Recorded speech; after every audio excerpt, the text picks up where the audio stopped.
This is Grandma Janie. I've had a lot of beloved pets in my life, but today I want to talk about a cat named Phyllis.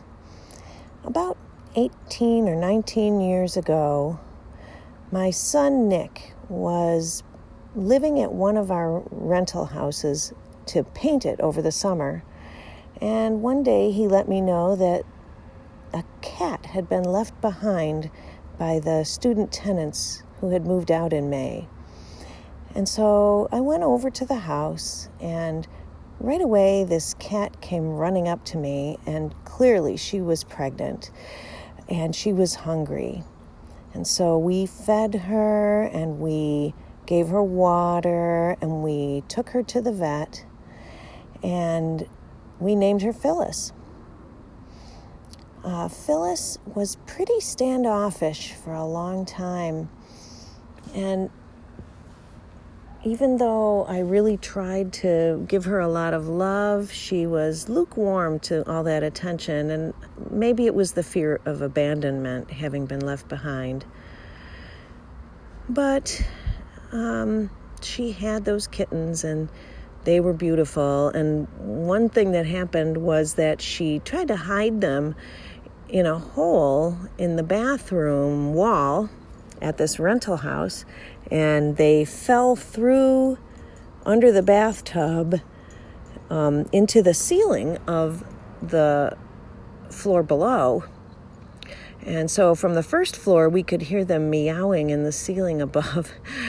And Nick had to cut a hole in the ceiling to get the kittens out, and then they moved to our house after that. And a few years after we had Phyllis, and she had given birth and been spayed and was still part of our lives, she got hit by a car and badly injured her back.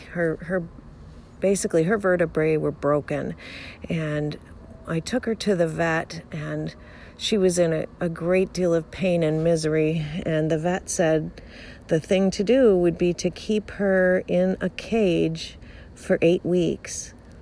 So we set up a cat cage with a little litter box and food and water and a soft place for her to lie down, and she spent the next 8 weeks there. And what was really interesting was the transformation that occurred.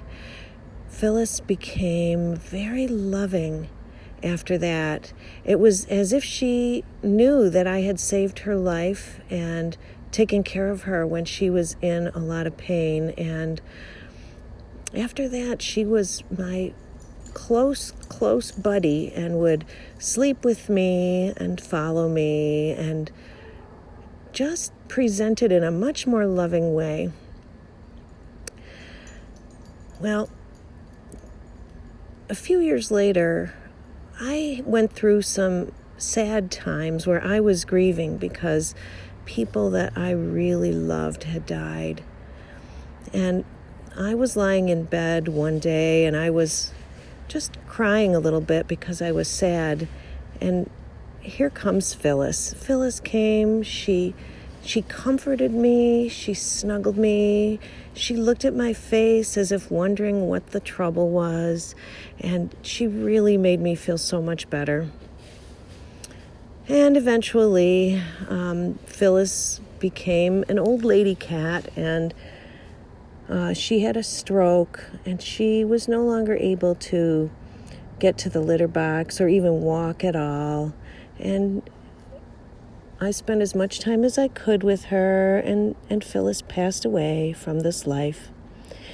And the lessons that Phyllis had for me were about birth and death and transformation and love.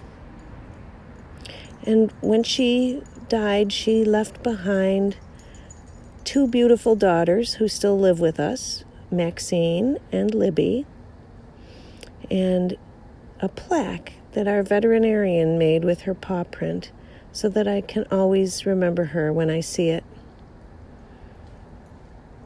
And that's the story of Phyllis.